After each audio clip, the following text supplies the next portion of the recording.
Testing 1, 2, 3. Testing 1, 2, 3. This is Radio Free Mormon, on the air, broadcasting behind enemy lines.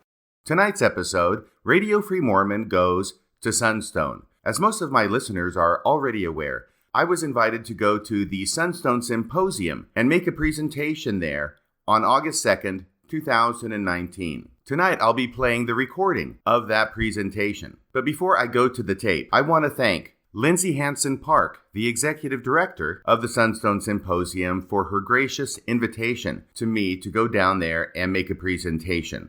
I also want to thank Robbie Stone, the moderator of my presentation. Robbie Stone not only did the initial introduction, but he also did a lot of setup work involving a large screen that was up there on the stage where I was sitting. And I was sitting in a chair behind the screen during the entire presentation. Robbie had also gotten a shop light to put behind me. So what it ended up looking like from the audience was a large white screen with my shadow thrown up upon the screen. And that is how I presented at the Sunstone Symposium in order to preserve my anonymity. And you need to understand what it looks like to the audience in order to be able to understand a lot of the things that are being said in the recording. Some comments will make no sense whatsoever unless you understand that I am sitting up there behind a screen. But because of the screen, not only could my audience not see me, I could not see the audience. So you need to understand that in order to make sense of a lot of the other comments I'll make where it sounds like I'm totally blind up there, because I'm totally blind up there. Then at the end of the presentation, we pull down the screen and I reveal myself for the first time to the audience.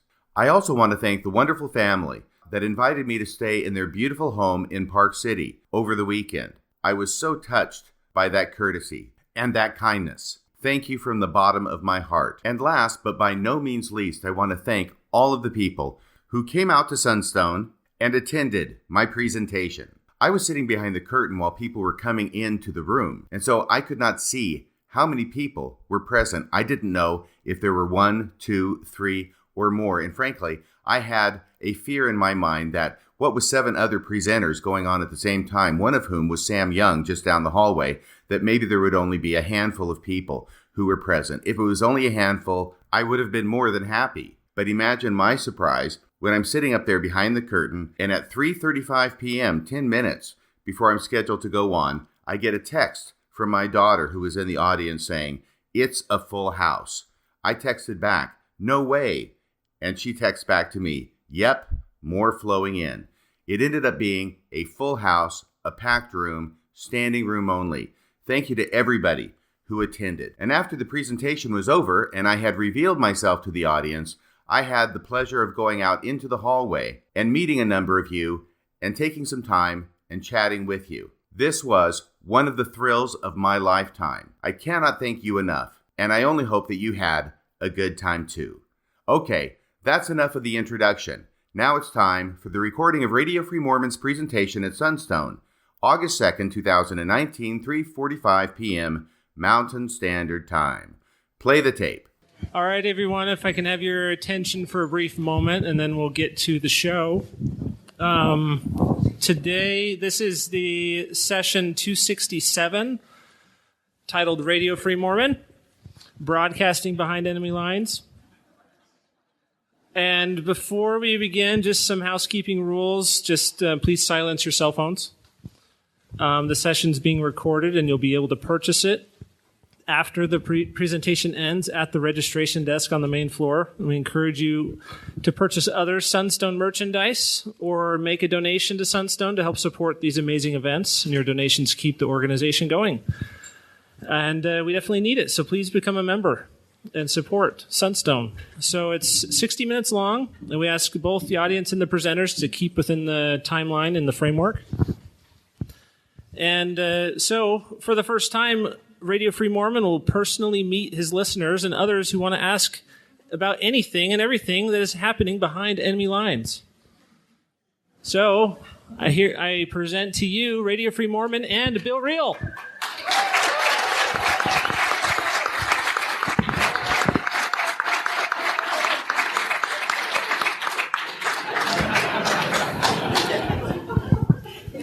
Ladies and gentlemen, how are you guys doing tonight? Awesome. It's been the last couple of days have been interesting, right? for those who are kind of following Kwaku and all the stuff that's going on there.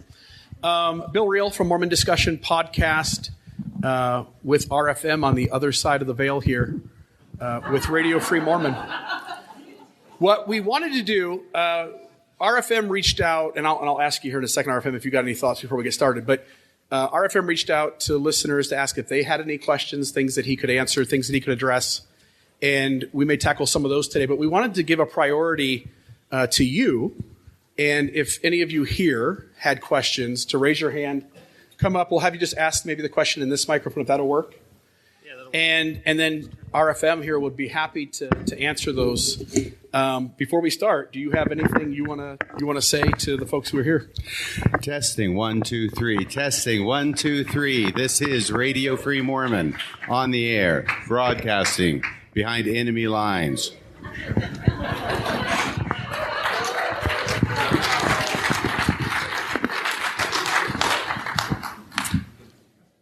What's that? I think we'll leave it. Right? You want to leave it? Keeping it up. You want it down? Let's keep it up for now. Okay, we're keeping it up for now. So for now, we're going to keep the veil up. We're still trying to... I'm going to turn on the lights then. Okay. We're still trying to decide whether you get to see him or not. And a lot of it's going to depend on your guys' participation today. So maybe just before we get to a question, just a real quick. RFM, how long have you been doing Radio Free Mormon? Believe it or not, it's going to be 3 years in just a couple more months. Love it. 3 years. And I think bar none, I think Radio Free Mormon is the best podcast in Mormonism. That's my 2 cents.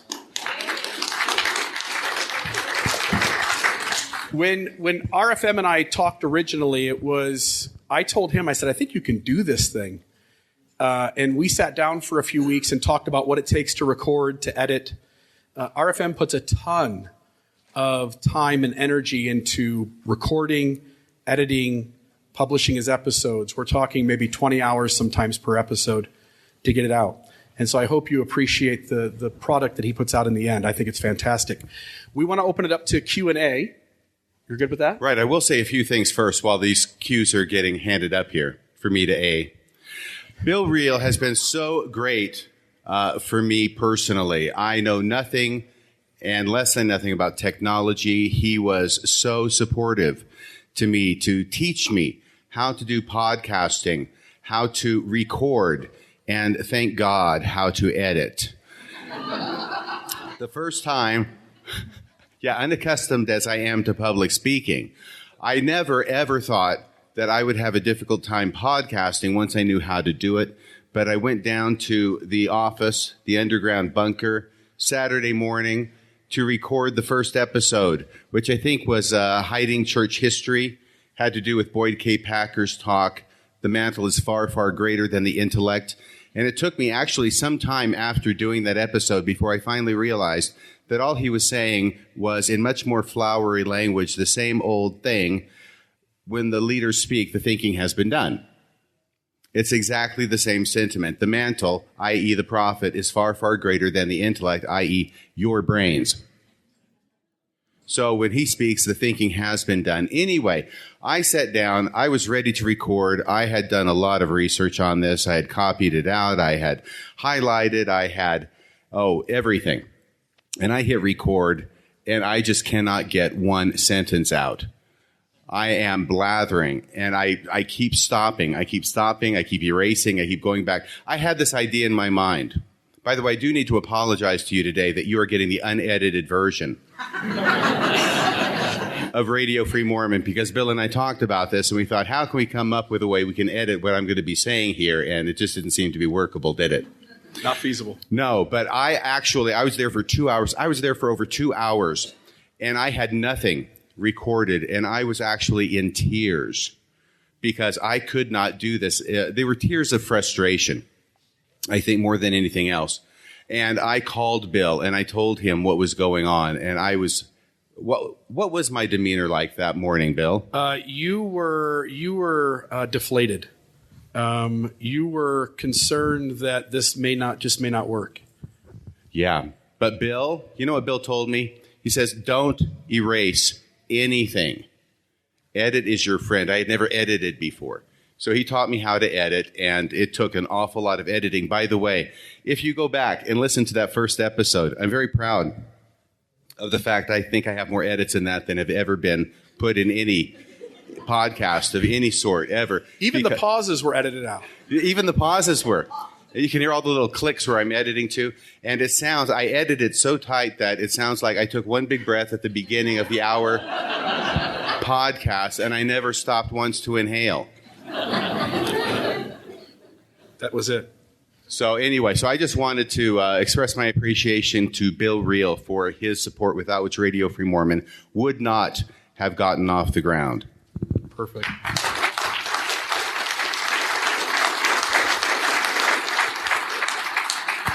So with that, can I say something else? Please. It's your show. I have got all these ideas here, and precious little written down. But I have up, I think, about 4 lectures from 30 years ago. Defender of the Faith, Radio Free Mormon, Defender of the Faith. Has anybody here listened to those? I know they may be painful. But it was incredible that I was able to get those, that I even had them, for crying out loud, that I had recorded them, that I had kept them. And then I found them. I blew off the dust, and I called Bill one morning, and I said, "Hey, Bill, I found these things. Is there any way that you can take these cassette tapes from 30 years ago and get them into some kind of format that they can go up on the podcast?" And he said, "Well, yeah, let me Google this." And he did, and he found it, and he showed me, and so we got it going. Anyway, I wanted to ask you, for those of you who have listened, have any of you here noticed the regular cooing throughout of a little baby? And the most recent one, I'm not sure if it's gone up yet, but that it's not such nice cooing. That baby is not in such good shape. But that baby is here with us today, unless she's run out. That's my daughter, Sylvia. Sylvia, are you present? Can you stand up for everybody?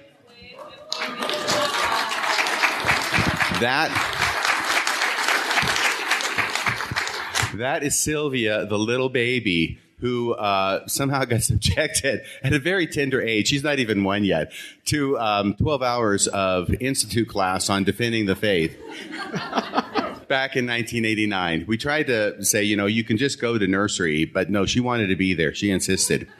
And also present is my son, Samuel.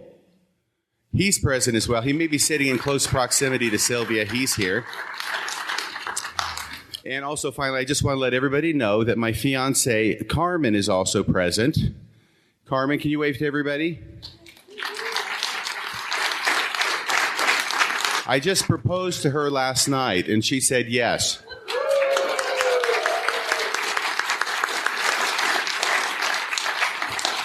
I was thinking I was going to propose to her today as a surprise, but I couldn't get over what would happen if she said no. He thought that first episode was bad. Yeah, there's no edits here. All right, so are there any questions? There are a few questions that are common that people do ask. One of them that comes up with some regularity has to do with my feelings about Denver Snuffer and Rock Waterman. I don't know if there are any people. Can you show hands? Bill is my eyes and ears here today, at least my eyes. Are there any hands here of anybody who even cares about that question?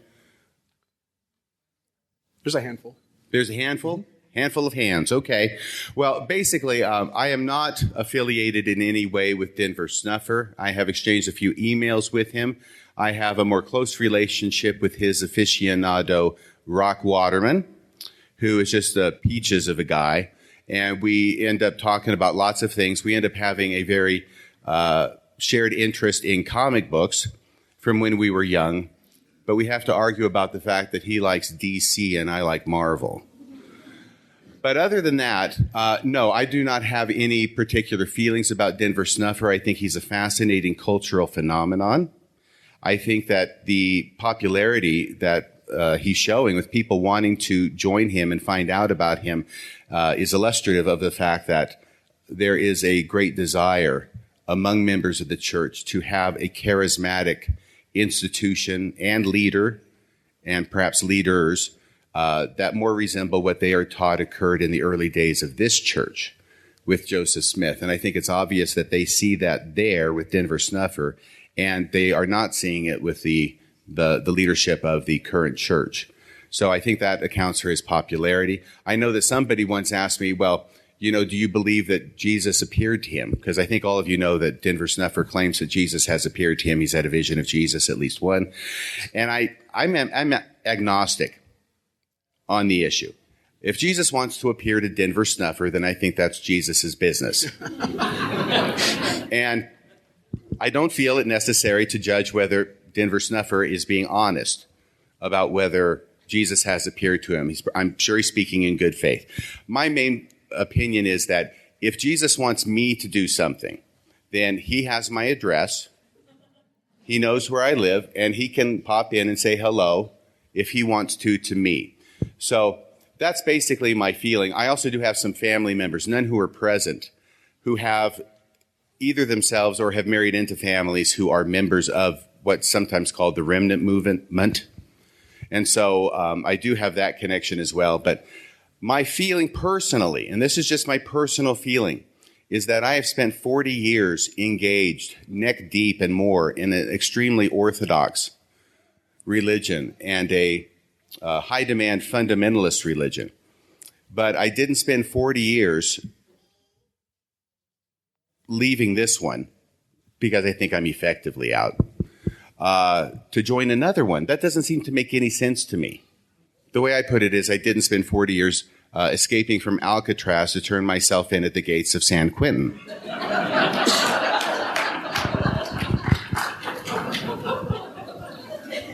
So that's about everything I have to say about Denver Snuffer. I respect him. I respect the people who follow him. I wish them all the best.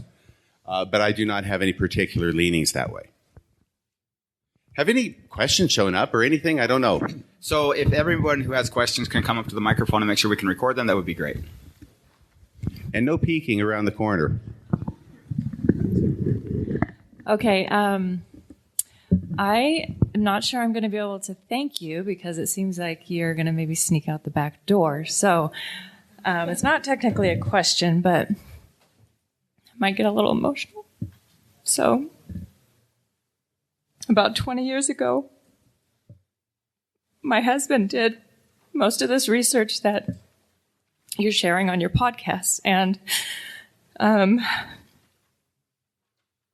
about 15 years ago, he basically came to me and said, it's just not making sense. I just can't be involved because my husband's 110%er, so it wasn't an option to stay involved. So I didn't know any of the doctrinal issues, and I just trusted him because I said, whatever you do, we're doing together. So we have been able to raise our 4 children out of the faith, and it's actually been a really beautiful situation. So now you have come into the picture. 1 month ago, we took a RV road trip, 3 weeks, and we started your podcasts. And by the time we circled back from Canada all the way down the Oregon coast, San Francisco, and we circled back and pulled into Utah, we had listened to every single one of your podcasts. And I said to my husband along the trip, and then in the conclusion, I said, oh my gosh, I knew it was difficult for you to learn all of this stuff, but I had no idea. I had no idea how you really, really felt in the struggle and the dark nights of your soul. And so many of the things that you shared, like, for example, the wrong road, just turn around, no problem. And you said 40 years. How do I get 40 years back? And my husband just, he's like, yeah, I get it. I get RFM. I get it. Because that's how my husband was, just studying everything, just so involved, so committed. So because of your podcast and because you took a risk, and Bill as well. And by the way, on that road trip, we visited Bill in St. George. It was really great. And it was so fun to meet him. And anyway, because of that, I have been able to, I didn't realize that I was shaming and just isolating. And we have a home in Alpine, and we just kind of kept to ourselves this last 15 years. And we have done things very simple but very important, like starting to take walks in our neighborhood again and riding bikes. And I was walking down to get our mail, and my neighbor was over in his garage, and I would have just ignored him before your podcast because he's a member and his wife used to visit Teach Me. And I said, no more. And I went up and I said, hey, how you doing, Steve? And we just connected, and it was great. So I just want to say thank you from the bottom of my heart for your scholarship, for the factual representation of what you're doing. And I know it's a lot of work. And I just want to say thank you to you and to Bill for what you've done for me, my husband, and our family. And I've shared the podcast with many people as well. Thank you.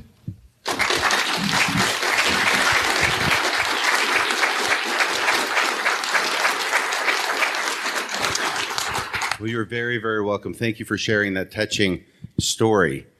I had done a promo for this Sunstone presentation where I likened it to a face-to-face. It sounds like it may turn into a testimony meeting. I don't think that's so bad. Thank you very much for that. I did have a question. No, I'm sorry. I'm not trying to make fun. I just sort of do that naturally. I'm just wondering, in that long country, the trip across the country in the RV, if you ever came to a fork in the road and didn't know which way to go. Okay, that's rhetorical. That's rhetorical. All right, thank you. Thank you very much. Hi, RFM. This is Ethan Gregory Dodge from the Truth and Transparency Foundation. How are you? I am fine, thank you. I think I met you earlier. You did, yes. And You're the good-looking one. Yes, of the two, yes. I don't know, you could say that I'm good-looking, but between Ryan and I, I'm definitely the better one. So, so anyway, I just, you obviously do very important work, and I think your show is great. I will admit, I'm more of a casual listener. I don't listen to every episode. When I hear that there's a really good one, I'll go and listen to it, and I typically agree that it was done really well. I sometimes don't agree with your conclusions, but overall, I think your work is great. And I wanted to ask you a question. Can I stop you right there for a second? Yes. I'm concerned that you sound like a cafeteria Radio Free Mormon. Yes, I am. That is a very apt description of my Radio Free Mormon listening. So if you want to kick me out, feel free. Not at all. We embrace all kinds here. I'm kidding. Okay. I don't agree with a lot of what I say. If you remember, both you and us, we submitted a grammar request for the Joseph Bishop interview. And we were denied, and then we appealed to the police department again, and we were denied again, and then we both appealed to the State Records Committee, and they both ruled in both of our favors, as well as KUTV. Well, for people following that and reading the news articles that came out about that time, they actually that's how I found out who you are, right? And so I know that this is fun, and I was anonymous my first year of involvement of Mormon Leaks for very personal reasons, and so I know anonymity is very important and everything. And so Bill Real addressed this on Infants on Thrones one time as well. And so when they asked what about your anonymity and whatnot, and so I just wanted to get your take on this. Is I'm sure a good number of people in this room do know your name and who you are. And this seems like a really fun reveal, and I think it's really cool. And you're obviously very popular, and the people in here love you. Anyway, I just wanted to get your take on that, on your anonymity up to this point. Thank you for the question. I appreciate it. By the way, everybody in this room who thinks they know who I am are all wrong. It's funny. A lot of people think that, I have a lawyer, and a lot of people think I'm my lawyer.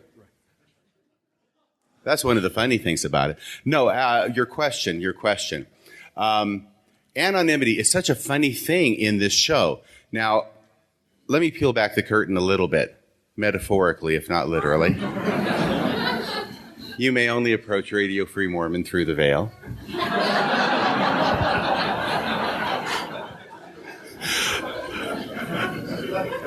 But the whole reason this started is because, as I think I've mentioned before, I had a daughter who was on a mission. And that's not Sylvia, by the way. This is another daughter. She was on a mission in Germany at the time, and very, very faithful. Obviously, you're faithful, I think, if you're going to be devoting that kind of time to a mission. And I certainly was when I devoted 2 years of my life to a mission in Japan back in 79, 81. So she's on a mission, and I am who I am. I'm the person who's podcasting. Those are my real thoughts, how I really feel, how I really see things. And I did not want to take the chance of her somehow coming upon that if I am podcasting under her dad's name, my real name, and having that somehow negatively affect her. Every week, I would write her lengthy emails that talked about stories from my mission or faith-promoting stories or insights that I've gained over the years into scriptures, et cetera, et cetera, et cetera. Everything designed to support her in her faith journey that she took and which I took, but which I'm not on exactly that same path, or maybe that part of the path is way behind me and, behind the mountains and everything. But I wanted to support her, and I didn't want that to be something that would detract from that. She has since come back from her mission.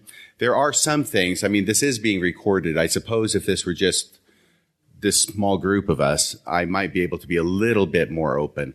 But we'll just put it this way, that she has been advised by someone other than myself as to who I am. And so she has basically cut off contact with me. And that's been that way for, some period of time now. So in reality, I think that the primary and original reason for my being anonymous has sort of gone by the wayside because of that. On the other hand, it is so cool because you can imagine me looking really good and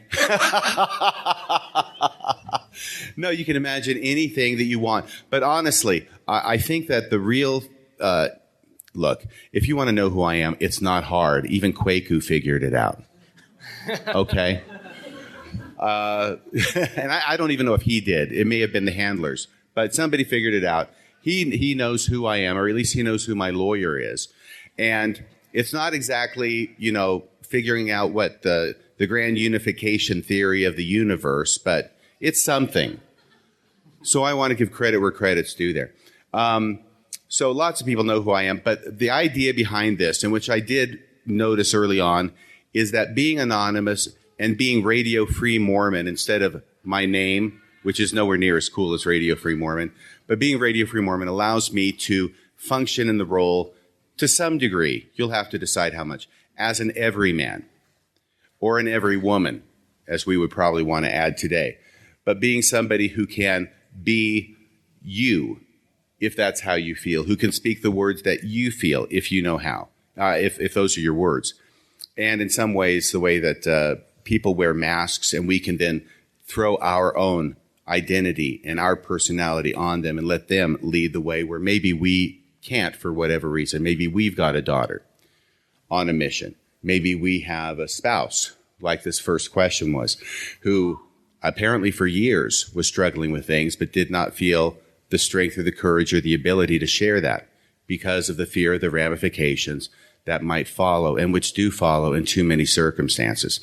So I am here. I don't think it's terribly bad for me to do this because I think it also points up the fact that unfortunately, and there's a big part of me that still loves the LDS Church, and it's created me. I am the monster that the LDS Church created. It's like a Frankenstein kind of story. But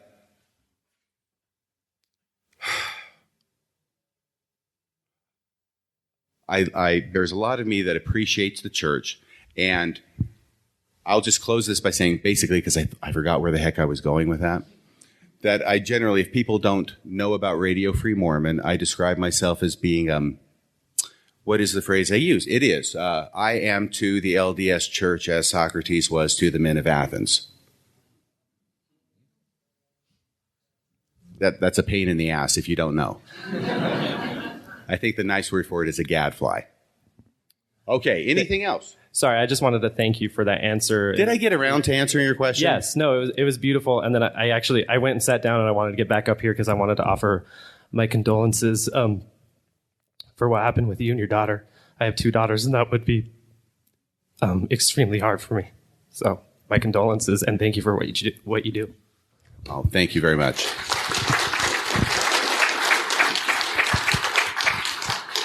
So I have to ask. Is that you still?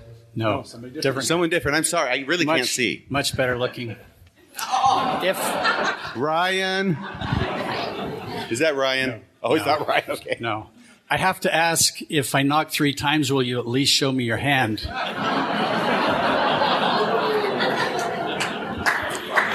Yes, I will, but you may be surprised to find it has only 1 finger.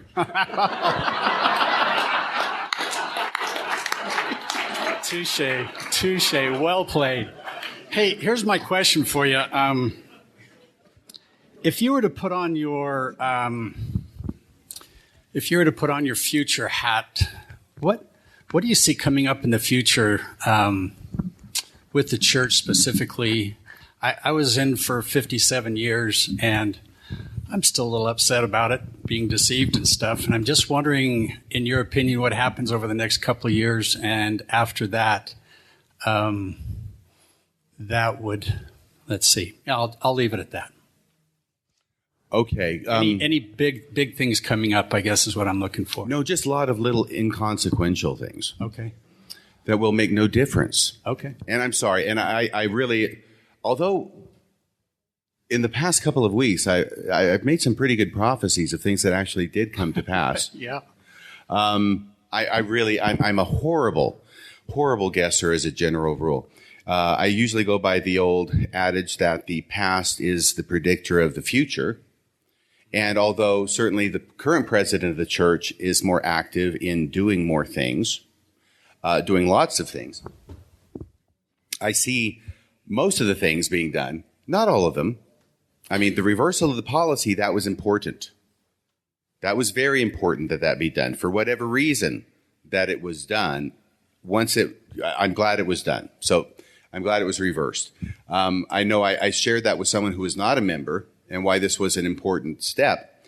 And that other person asked me, he says, well, so how are gays treated in the church now? Are they accepted in the church now? And I said, well, no, it's basically the same as it was 3.5 years ago. And this friend says, so what is the big deal? I get a lot of good insights from others, and then I parade them on my podcast as if they were my own. But really what I want to talk to you about here is the fact that this idea of the anger upon understanding the deception. And my own experience has been this, that number one, it's a lot of time. You spent more time. I think you said 57 years, was it? Yes, sir. That's more than 40. That's more than 40. And I think there's part of me, I'll just speak for myself right now, okay? But there's part of me that number one says, oh my gosh, well, that is an awful long time to give yourself to something that you ultimately decide you probably wouldn't have given any part of yourself to it if you know now what you knew then. So that's one step. That's one level. I think a more difficult level arises when we come to understand, if we come to understand, and I don't pretend to speak for everybody in this room, that this is not simply something that you kind of deluded yourself on, but that you had an awful lot of help along the way. Yeah. And that help came from people that were held up to be the very mouthpiece of truth and of God, and who assured us regularly, either their spokespeople, because even the spokespeople have spokespeople, but that they are true, they're apostles, they're prophets, they speak for God. And Elder Ballard even said recently, just trust us. Because we, and he was speaking for himself and Elder Oaks, I believe it was, at that face-to-face devotional, we are completely aware of all the apostles and the members of the First Presidency since the dawn of time.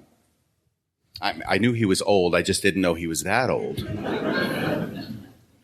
Somebody who used to, what did he used to sell? What was those cars? Edsels, right. You know he's got to have some years on him when he used to have an Edsel dealership. But when I came to understand that it was people were intentionally and actively deceiving me, okay, I don't know how to put a fine point on that. Yeah. Or that is the fine point, maybe. But they were. And I allowed it to happen. I wanted it to happen because that was what I wanted to hear. But really, I think that what I wanted to know was the truth. And I believe that the LDS Church was the truth, that its leaders were what they claimed to be. Oh, and this is another thing. And then I want to get to safes in offices here for a second, because I think that ties in.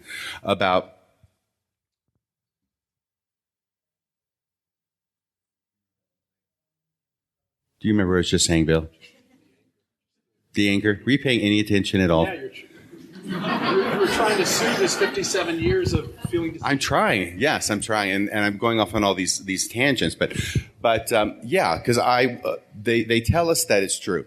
Okay, so having said all of that, and that's part about the deception. You know, when I joined the church, it's 1978, and it's in Washington State, so there's relatively still a lot of Mormons up there.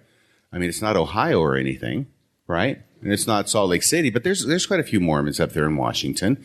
And even up there were whispers that I heard that there were these documents that the Mormon church kept in a safe, locked away.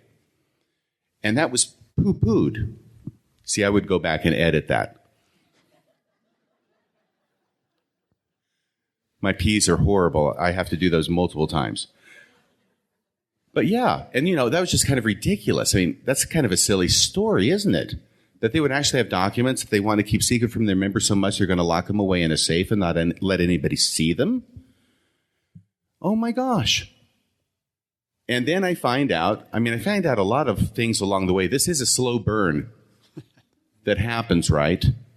Some people go off like a firecracker. They read the CES letter in one night and boom. But me, I'm just a slow burn. I'm a 40-year burn. Somebody asked me if it was a slow burn once. I said it was the slowest burn in the history of slow burns. By the time I smelled the smoke, the house was in ashes. But yeah, then to find out, as I think all of you know, to find out that, crazy as it sounds, actually church leaders did hide documents in their safes in order to keep the members from finding out about them because they were so compromising. So what sounded like an absolutely ridiculous, incredible rumor spread by anti-Mormons 40 years ago, it's the truth. It has happened on at least one documented instance, and that is the opening of Pandora's box. So now, once again, getting over here, I'll just speak for myself, because I know I have friends, a number of friends, who feel very angry about the deception. And I'm not saying the deception is okay, because it in no way is okay. It is wrong. And before I get to there, I work in tangents. I go back and I go forth. But if an institution or a person wants to demand absolutely your heart, your soul, and your blood from you for your entire life,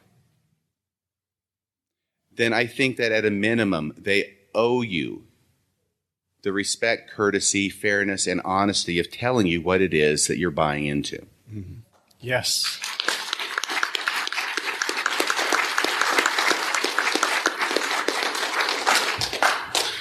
Okay, so having said that, here's the deal with me. I have been through this. There are times that I have been angry, and I will be angry again. I don't expect that I'm ever going to run out of those times before I hit the grave. They are less severe and less often than they used to be. I cannot help but think of the road not taken. But I will tell you that Mormonism, for good or ill, has created me, and I have created myself in response to it. I would not be who I am without Mormonism, which is a scary thought, probably from either side of the aisle. And ultimately, and at the end of the day, I like who I am. And if I like who I am now, then so many different things could happen in the course of a life. I could end up being somebody I really don't like. But I do like who I am. I'm comfortable with me in my shoes. And Mormonism is what made me me. And therefore, I don't have to do anything, but I choose to give Mormonism a little bit of break, and I do feel compelled to give them a little bit of credit in creating the person I am today. Okay, so that's about it. I don't know if that's going to help anybody's feelings today. It's not something that you can just snap your fingers or wave a wand and everything gets better. But that's how I've come to resolve it with myself. Thank you. Yes.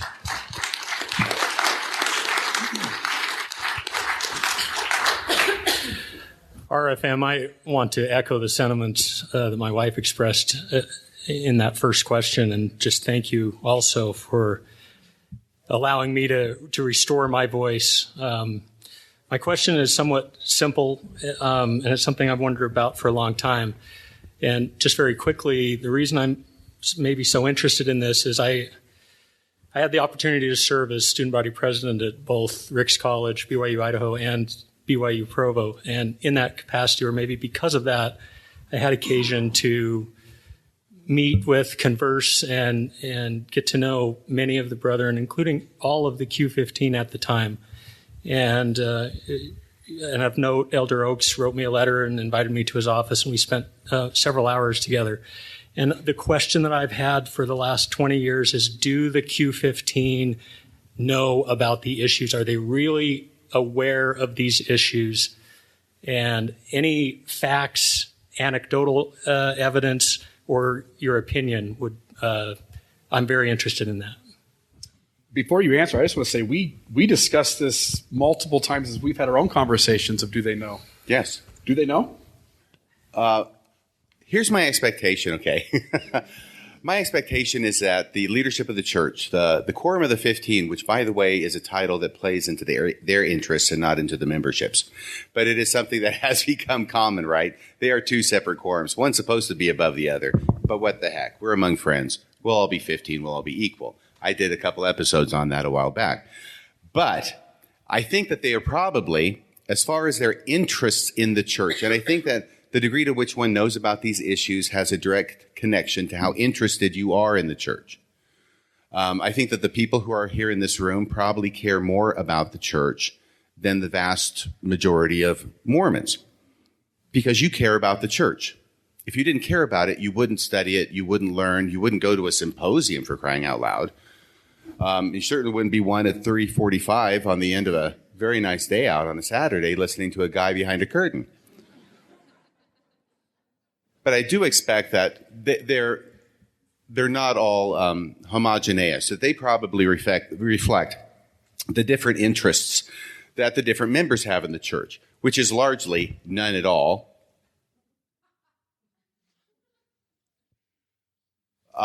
But there are a couple of exceptions, and one of those has to be Elder Holland. Okay.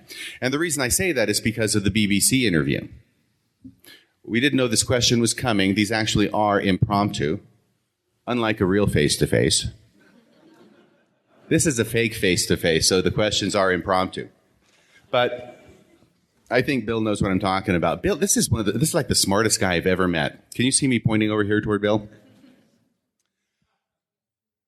No, that wasn't a punchline. No, he really is. But you remember the BBC interview where Elder Holland is being asked about the Book of Abraham. And I can't see if you're nodding, so I'll just plunge ahead. And go play it if you want to, because he's asked about the papyrus, and he's asked about masonry in the temple. And Elder Holland's responses show that he is not only aware of the issues, but that he has done some thinking about the issues, and he has done enough thinking to come up with nuanced ways of resolving the issues to his satisfaction. What do you think, Bill? That's always what comes out of my mouth next, because when we get together and do a podcast, I'll pontificate for about half an hour, and then I'll say, what do you think, Bill? It seems clear that Elder Holland understood the apologetics of the Book of Abraham, which tells you, as RFM is pointing out, that you have to get to a certain depth of understanding before you know, I don't have a good answer, I know what the problem is, and here's the workaround to get to the next question so I don't have to deal with this problem. And I think it's very telling of where Elder Holland is. So I think he's there, and I don't know, Elder Oaks might be a candidate. It's possible. But I think that the vast majority really don't care. I think Elder Cook was very happy at the big, that was another face-to-face, wasn't it? Yeah, at Nauvoo. And they had the bright lights outdoors out of the temple, and the bugs were just a pain in that. I could see them flying everywhere. But he was very happy to take all the easy questions, and then he had a couple of token church historians sitting next to him, to whom, by prearranged design, he would lob over the more difficult questions. And then, unfortunately, and I think this really was unfortunate, I would have counseled him otherwise, there were a couple of places where the historians were talking about really difficult, sticky, and not so pretty aspects of church history, like polygamy. And Elder Cook was kind of over there just laughing his head off at it. Yeah. That didn't seem very empathetic, but you know, we all make mistakes. So I guess that was the answer to the question, wasn't it? The question was, do they know? And my answers are probably like every other, any ward. I think most of them probably don't. They probably don't care. And there's a few who do. And Elder Holland is definitely one. Thank you, RFM. And thank you. Yes, you're very welcome. Thank you for coming. Does anybody here, I'm sorry, is there another question? Yeah, there's more. Oh, okay. Does anybody, I just wanted to say this, does anybody here know what's going on with Kwaku? Yes, he's a recording artist formerly known as Kwaku. Back when I was mispronouncing his name. No, I just found out this morning, I want to give you this update, that not only is he taking off negative comments from his YouTube page, of which there have been a plethora, apparently. But also, if you open it up right now and look at the thumbs up and thumbs down signs where it counts the upvotes and the downvotes, he's erased them. So you have the thumbs up and the thumbs down. Oh, excuse me. Is that still going? Okay. Thumbs up and thumbs down.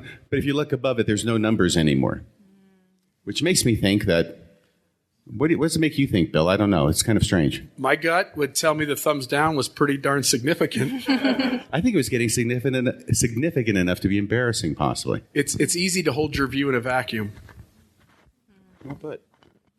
Okay, so there is another person up here with a question. Is that correct? Yeah. Okay. Yep. So RFM, I'm curious, if by some strange circumstance you were on the program at General Conference and you had 20 minutes and a microphone to the entire Mormon community, and security, for whatever reason, has fallen asleep.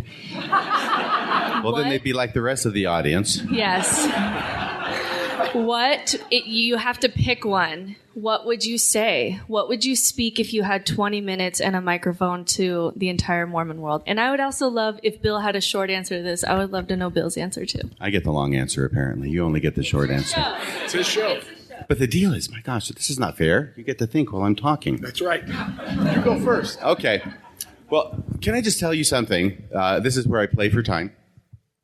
That it has often struck me that all the top 15 and assorted general authorities of 70 rank or others, but all the top 15, they get to speak for 15 minutes every 6 months to the entire membership of the church.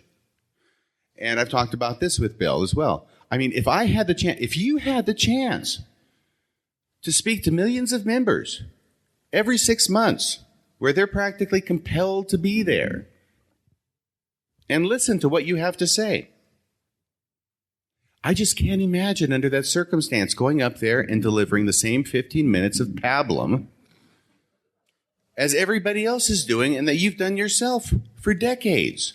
It seems like such a waste of time every time General Conference rolls around. I think that all the people there are scurrying around like ants getting everything ready. They're getting the technology, the microphones, they're cleaning up, they're vacuuming, they're doing... And I have no idea all the things that they have to do, but there's got to be a ton of work that goes into preparing and producing and broadcasting these general conferences. And the flowers, don't forget the flowers. But it is just like, I mean, they're going through all this work for what? So that leaders can get up there and say the same things that everybody else knows and that they've heard 100 times before. Now, there are sometimes a couple of exceptions to that, certainly. And you have to look hard, and you have to stay awake to find them. But really, it's just amazing to me that all that effort goes into something that is, to me at least, so boring. And that was hugely freeing for me. I'm still playing for time if you hadn't noticed. So freeing for me to be able just to admit that I found General Conference boring. Because, you know, and this is quite a while ago.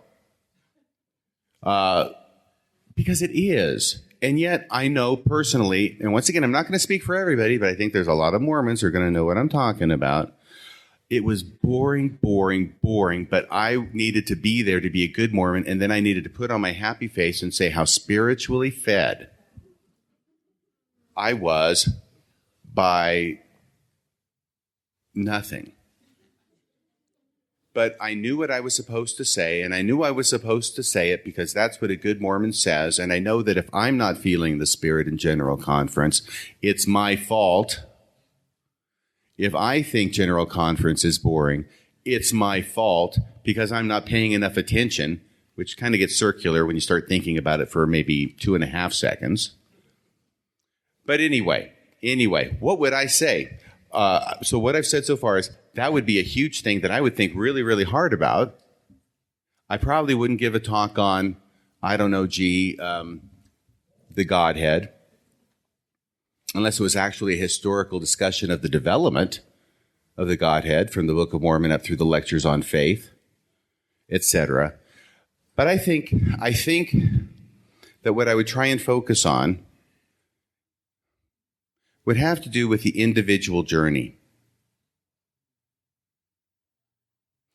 And, you know, Elder, 1984, October. Yes, it was 1984. It was Elder Pullman, Ronald E. Pullman. Ronald E. Pullman. Once again, boring talk. He gave that so boringly. It's part of the job qualifications.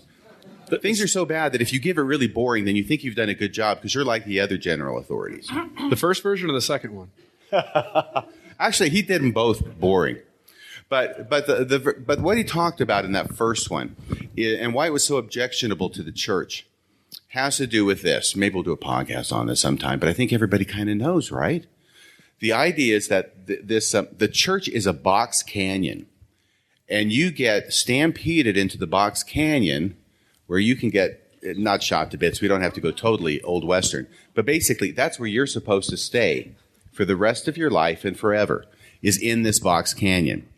All right? That is the hallmark of a false religious tradition or a false teaching tradition. The reason why is because what is the goal of every teacher? What is the best thing that could ever happen to a teacher as regards any given student they might have? Go beyond. Excel me. Become better than I am. And the reason why is because when a teacher has a student, we got 5 minutes? Okay, because this is the most important part I'll be talking about. When a teacher has a student that excels them, that teacher wants to keep that student and say, don't go to a better teacher. Don't go out and learn anything more. You need to stay with me, and I will keep you under my wing. You will reflect well on me. And, of course, now I'm being sarcastic, right? That's not what a good teacher does. Let's put it in terms of Kung Fu, the old TV show. Anybody here old enough to see that? What happens at the end of the opening episode of every single episode with Master Po and Kwai Chang Caine? What does Master Po say? Well, it has to do with, snatch the pebble from my hand.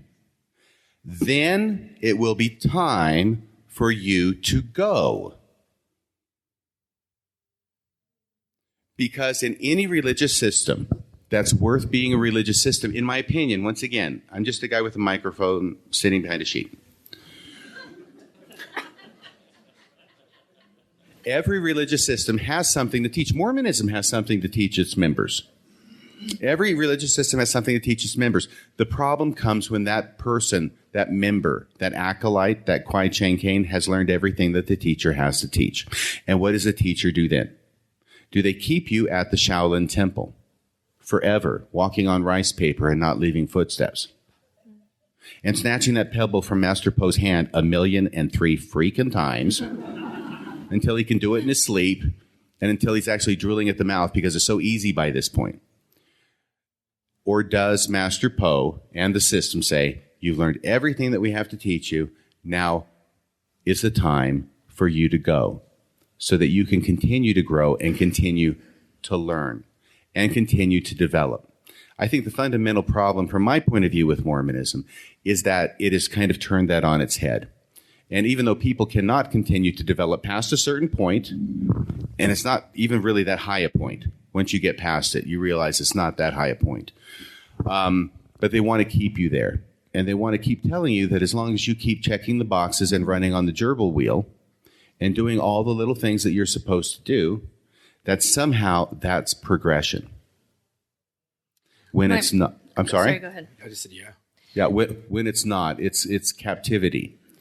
And it's when you can see it for what it is, or at least if you see it the way I see it, that's not progression. That's captivity in the name of progression.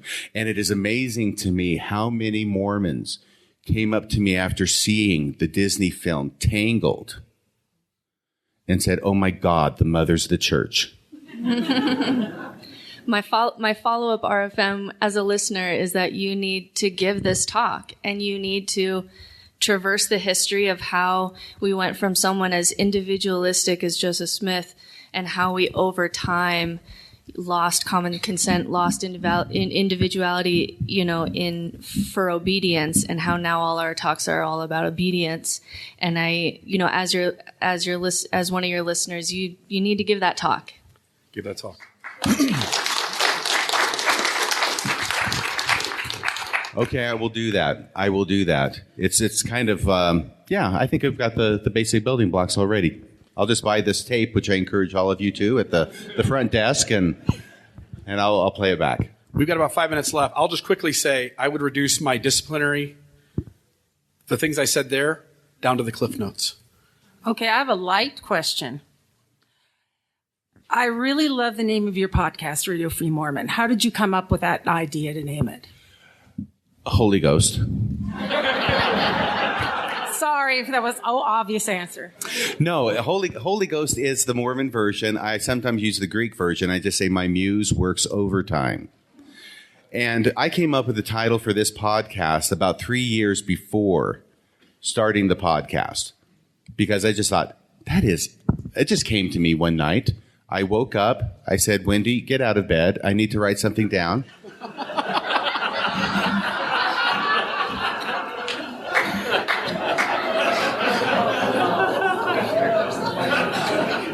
And she went outside and she locked the door. And, a couple hours later, I came out with Radio Free Mormon. So we've got about 3 or 4 minutes left, right? 5. Got a good 5 minutes. So we'll try to get a couple more questions in. So first off, thanks for everything you've done and helping me open my mind to the truth that's there. Question is, you've spent 40 years in Mormonism. It sounds like you've got a full-time calling doing this podcast. Why do you keep on doing it and spending this energy on the church? The money. No, let me try and actually do that a little bit better. Because the money, it's not substantial, but it's very much appreciated. Okay? Very much appreciated. I am in no way even close to quitting my day job, as the saying goes, but I feel a passion about it. And so let me say a couple of things, okay? First is this. I try not to say, maybe I'll fall into it, but I try not to say the church is not true or this is not true or that is true because it's so subjective. Immediately we get into realms that are subjective. Reasonable people can differ, and it doesn't seem to me to promote the conversation very far. Instead, what I try and say with regard to the church is the church is not what it claims to be.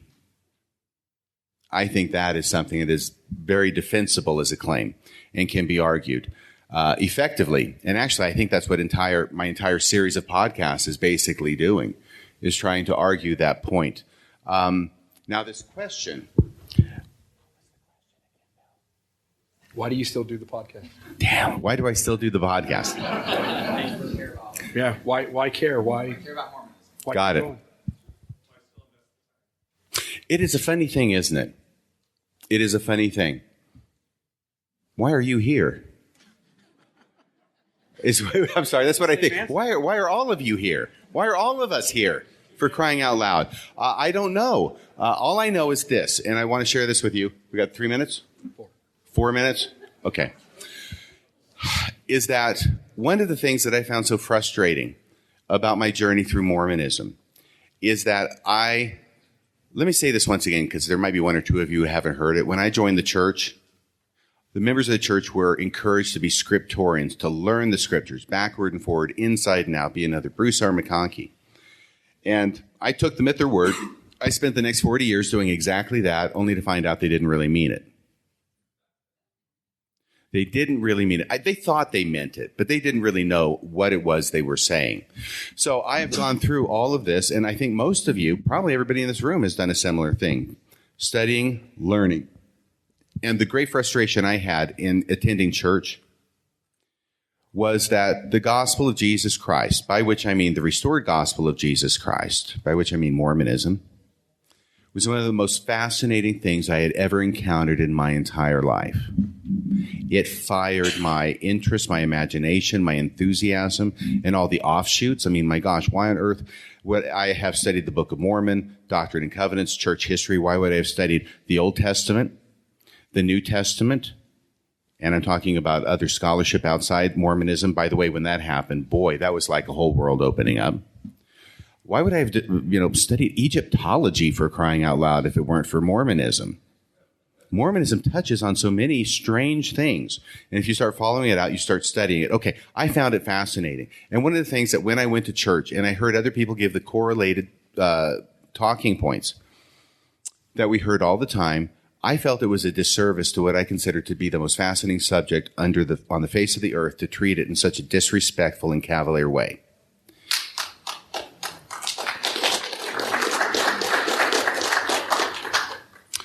And we're going to close here, but I'm just going to say that then I started opening my mouth and saying a few things, only to find out that really nobody was interested in hearing what I had to say. There were a few, but not enough to make a groundswell. Sometimes I would say to myself, go to church today, make a comment, because there may be somebody else out there in the audience or in the congregation who's looking for some kind of a flare in the night, just to know that somebody else is out there. And after a while, I think I ran out of flares. It became very obvious to me that the church was not interested in what I had to say, or they wanted me to sit there. They wanted to have my butt in the pew, but they wanted me to be silent. And the church does to its members, and it's infantilizing of them. This is the closing line, by the way. And it's infantilizing of church members. It does the old joke about what happens with kids when parents have kids, right?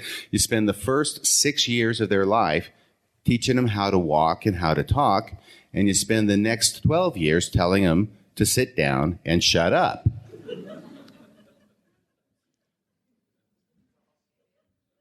Okay, that's it, I think. Is that it? Yeah. So one more question? Jackson, can you ask it in like a yes or no? Yeah, no, that's basically yes or no would be great. Yeah, so you already addressed... Yes. Yeah, I'm sorry. So I'm glad you mentioned that you believe that reasonable people can disagree with each other. Is that Jackson Washburn? It is. It is. Are you a Kwaku fan? Well, I am a friend of Kwaku, but then again, I'm a friend of a lot of people that probably don't like each other. I like Kwaku. I hope when you see him next, you'll pass along my fondest regards. Right. I'm being serious. Why is it when I'm serious people think I'm being funny? No. So with that, do you apply that to believing active members as well, who approach these historical issues in critical ways, but still come out with their testimony intact and their allegiance to the church intact? Okay, I was making a lot of cracks in there. You're talking about reasonableness? Right. Is that a valid path to you? Oh, absolutely. Oh, and I'm glad you asked this question, Jackson. I really am. Because I am open to paths, my gosh. When I was on my mission in Japan, we just hated the Japanese who would come up to us and they would say, religion is like Mount Fuji. You take your way, I'll take my way, and eventually we'll both get to the top. That is not a saying that a Mormon missionary likes to hear. Because no, there's only one way to the top, lady, and it's Mormonism, okay? This isn't Mount Fuji we're talking about. It's Mount Everest. We want to go high. We want to go to the top. But now that I am past that phase, I think that everybody has their journey. I do not want to impose my beliefs on anybody else. And actually, even before you raised this question, Jackson, before I even knew you were here, I hope you heard some of that and some of the things I said. Caveat saying, this is for me, not for everybody else. I respect people's journey. And not only that, I think that their journey can be right for them, even though it is not right for me. If Mormonism makes you happy, if that is what is your thing, if you like it, I would not dream of trying to dissuade you from it. I appreciate hearing that. Thank you. Okay. Maybe that's a good note to end on. Are we revealing you? This has been a big back and forth that Bill Reel and I have been having about whether to do a reveal of me. And I don't know. I think the problem... Should we cheer to find out if we want to reveal? Who was that? That was who we went to lunch with. That was Trace. Oh, I thought it was Sam Young for a second. I thought, what the hell is he doing in my room? I thought he was supposed to be giving a talk down the hall. Okay. You want to take a vote? Take a vote.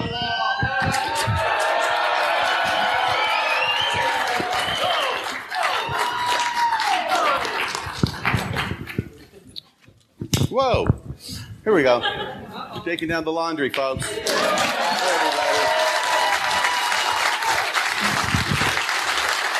That'll be up on Facebook within an hour.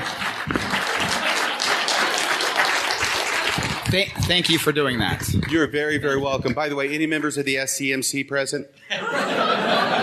We've got some lovely parting gifts. Thank you, everybody, for listening. Thank you for coming out. I really, really appreciate you. This has been a wonderful time for me. Thank you. That's about all for tonight. Until next time, this is Radio Free Mormon, signing off the air.